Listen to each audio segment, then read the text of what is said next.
You can't give someone money and a crappy school at the same time and think they're going to be okay. You can't give them money and a crappy criminal justice system at the same time and think that they're going to be okay. You can't give them money and then give them a crappy wage rate, an absence of jobs, and no investment in their community because you taxed it all away and blew it on the national debt and passed it on to everyone's grandchildren and think that the situation is going to work out, because it's not.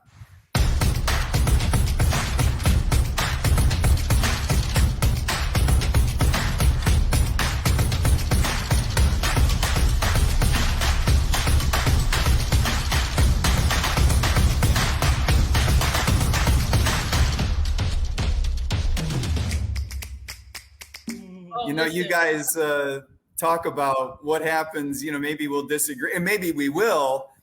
But as we were just chatting a moment ago, if you care about the people of District 20 and I care about the people of District 20, that's what's most important. After that, we can have a food fight. I don't care, but we agree on the big picture. So that's fine. So I am a police officer. It's a second career for me.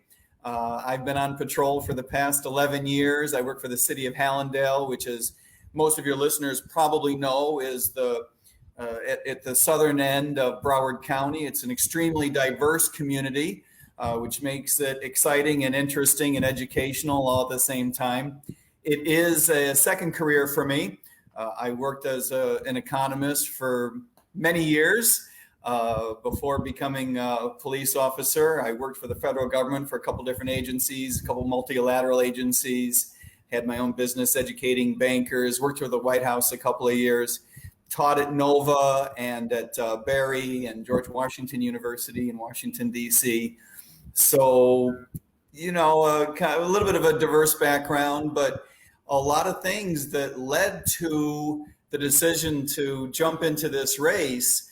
Some of the issues that I think are most important to the folks of District 20 happen to be issues about which I have cared deeply, both personally and professionally, for a long, long, long time.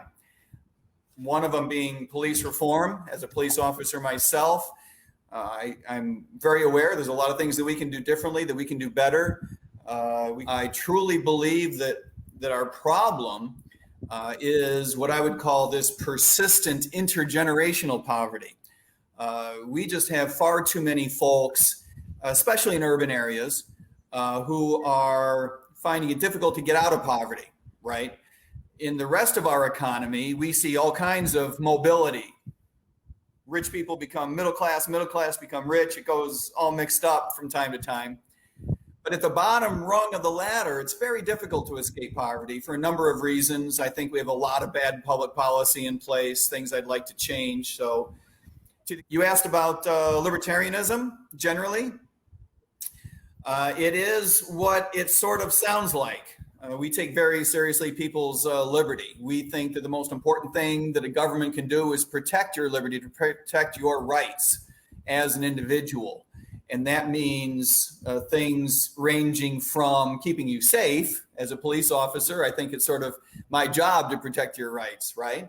But also, importantly, especially lately, importantly, we believe as libertarians, it's important to be protected in many cases from the government itself. I think that people ought to have greater choice in their lives and be able to live out their lives in ways they see fit, in line with their own aspirations and expectations, and less in line with what the government says. And that ranges from more choice about where they send their kids to school, more choice about where they live and how they live. Unfortunately, with the exception of a few of the Clinton years, every administration since has piled debt on top, Republicans and Democrats alike. Mm-hmm. They've gone back and forth, who can raise the debt by more, pick your champion or pick your chump. But we have not done a good job as a national government in general, no matter who's in power, of controlling that. Now, as you may well know, the national debt is greater than a year's income. Just because they're like, well, I can't hit nobody in the head no more without me worrying about losing my job. That's why, that's why most of them left. Okay, now we got problems, but I don't want to exaggerate them. I don't know of any officers. This doesn't mean that they don't exist. I personally don't know any officers that are going to resign if you tell them you can't beat people up. So like if you're a cop and you mess up at work and somebody's dead and you're supposed to be like, just oops, don't take my house. There's no consequence. I shouldn't go to jail. It's a big deal, but you're absolutely right. We work in a high liability industry. It's not for everybody. And that's why there's so much training and that's why there's so much insurance involved. But the vast majority, I'm not going to argue with you that police officers have never been criminally minded. That would be stupid. But the vast majority of things that go wrong are truly mistakes. So when the doctor makes a mistake, they sue his insurance company, not the hospital. Exactly. And so why does the city or the county or whatever have to pay for this police officer's mistake? Let him get some insurance and he gets sued. Yes, and that's the way it should work. Officers should be required. What's that? That's not how it works, though. No, it's not. Okay. I'm sorry. Is it okay if we agree? No, it's absolutely okay if we agree. We were attacked by people who originated their authority in Afghanistan. So, yeah, you have to go after that and stop it. But does that imply that you need to occupy a nation for 20 years? Does that imply that you have to put up with 6,000, not 3,000 American deaths? Does that mean that you should be putting up with 200,000 deaths of the Afghan people? Does that really reflect the ethics of the American people? I would suggest that it does not. I would suggest that it reflects nothing more than the power interests of the presidents that have been elected. The money that's raised at the local level for purposes of education should attach to the student. And the student should be able to decide, the student's family should be able to decide where the student goes to school. Whether that's a school that is being provided by the state, by the county, by the school district, or being provided by anybody else in the private sector. Look, as a libertarian, I'm a big believer in even the stupid things I do are not the government's business. So whether you come at this from sort of that ethical point of view or from the does it work point of view, I think you end up in the same place. I think it's very difficult to argue that the war on drugs the past 30 years has worked out really well. What's your plan? We're going to decriminalize a lot of things. We're going to change our sentencing guidelines. Okay. We're going to make it so that we treat addiction differently. It's a health problem. I think police officers ourselves are still going to be involved, but we got to be part of the pipeline to get people from where they are to where they need to be in terms of treatment. There are a few of them that are talking about universal basic income. The UBI? Yes. Yeah. And so I want to know, I'm kind of It's a horrible idea. Okay, because I was like, I kind of know what you think, but I'm going to ask you anyway. It's horrible. All right, so tell us why it's a horrible idea. There's no there's no such thing as free money, right? You already know that.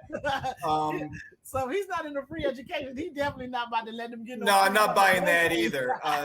Look, Mike is like, hell no. Because he's like, it's gonna come out of somebody else's pocket to get yours. It's got to come out. Well, probably not mine because no, just Jeff. I wish I had the kind of income that would put me in the kind of tax bracket that would really get pounded by that. But I would probably be in the middle. It wouldn't affect me that much. No, look, I got two problems with it. Yeah, one is that ethical, political. Two problems with it. Two. All right, well, I'd be interested in hearing your two. But yeah, the political, ethical problem is a big one. I just am not a fan of taking money from one person, giving it to another, just because the government decided. What if the government were to just to play this out? People voted for it. Like you said, you don't want the government to decide, but what if they put it as a ballot initiative and people voted to get $1,000 a month? Is that okay? Well, no, because consider this. What if they decided... What if they decided $10,000 a month? But if the people decide, what if they decided $100,000 a month? I almost need that a month. You just give me that a year. I mean, let's go for it. Why are we holding back? So basically what you're saying, be a little Mike, too much, you know. Basically what you're saying, Mike, is they start with one, it just continues to build and we don't. I guess that's that slippery slope. As an ethical matter, I don't think we have the right to just take a vote and decide to take $1 from someone and give it to someone else. I mean, it's not our money. I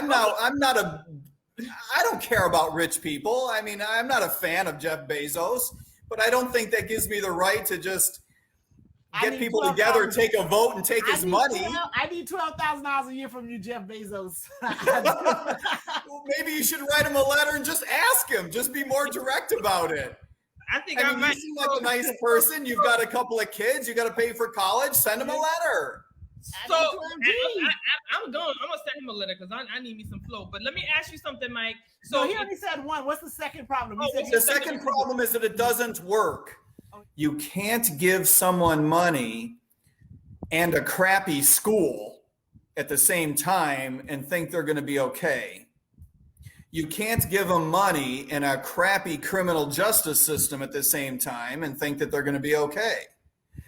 You can't give them money and then give them a crappy wage rate, an absence of jobs and no investment in their community because you taxed it all away and blew it on the national debt and passed it on to everyone's grandchildren and think that the situation is going to work out because it's not. Okay.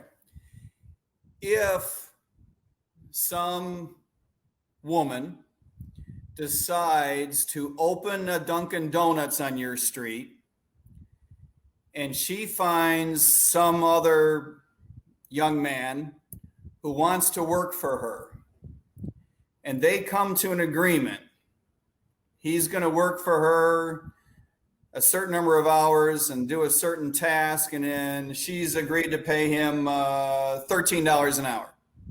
I'm just making up an example. And you think, Narnik, for example, you're in charge of the world, or the three of us are in charge of the world, and we took a vote, and we decided that the minimum wage is going to be $15 an hour.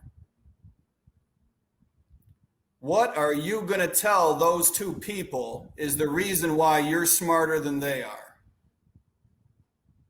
That's a real question. I'm not asking you to skirt it. I'm asking you, really, give me an answer. What are you going to tell them? We asked you a question that you still haven't answered yet. So answer that question first before you keep asking us questions. As an economist, okay, there is no such thing as a real economist who will give you any other answer, but it should be absolutely illegal to interrupt a transaction between two grown-ass adults.